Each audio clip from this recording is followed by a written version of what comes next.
Greater Noida से बड़ी खबर। कुत्ते के काटने पर लगा 10,000 रुपए का जुर्माना। कुत्ते के काटने पर मालिक पर पहली बार 10,000 रुपए का जुर्माना लगा है। आपको बता दें कि लॉ रेसिडेंशियल सोसाइटी में पालतू कुत्ते ने कल एक बच्चे को काट लिया था। बच्चे को स्कूल जाते वक्त लिफ्ट में इस कुत्ते ने काटा था, जो सीसीटीवी में कैद हो गया था। और जिस तरह कानून बनाया गया है कि कुत्ता अगर किसी को भी काटता है तो मालिक को 10,000 रुपए का जुर्माना देना होगा।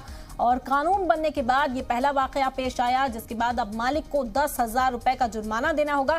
साथ ही साथ उस बच्चे के इलाज के अस्पताल का खर्च भी मालिक को उठाना होगा। ये सीसीटीवी फुटेज दिल को दहलाने वाली कल की है, जब लिफ्ट में छोटे से बच्चे को इस कुत्ते ने काट लिया था। आपको बता दें कि इस कुत्ते के मालिक पर 10,000 रुपए का जुर्माना लगाया गया है।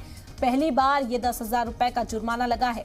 लगातार ग्रेटर नोएडा और नोएडा में इस तरह के वाकयात में इजाफा होता हुआ, जिसके बाद अथॉरिटी सख्त हुआ। 10,000 रुपए के जुर्माने का कानून बनाया गया। साथ ही साथ ये भी नाफिज किया गया कि जिससे भी कुत्ता काटेगा उसके अस्पताल का खर्च भी मालिक को ही उठाना होगा। और पहली बार ये 10,000 रुपए का जुर्माना लगा है।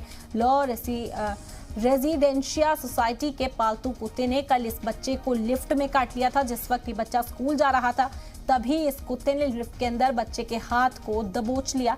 आप सीसीटीवी फुटेज देख सकते हैं। इस कुत्ते ने इस बच्चे को काटा था और ये मामला जैसे ही सुर्खियों में आया, आपको बता दें कि नया कानून नाफिज कर दिया गया है।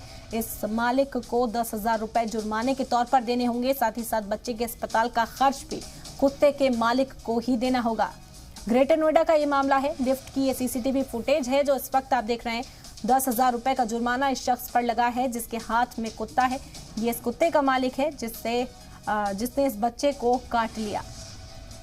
कुत्ते के काटने पर मालिक पर पहली बार 10,000 रुपए का जुर्माना लगा है। आपको बता दें कि कानून बनाया गया था मुसलसल बढ़ते वाकयात को देखते हुए, और कल ही इस कुत्ते ने काटा इस बच्चे को, जिसके बाद अब 10,000 रुपए इस मालिक को चुकाने होंगे। लॉ रेसिडेंशिया सोसाइटी के पालतू कुत्ते ने कल इस बच्चे को काट लिया था।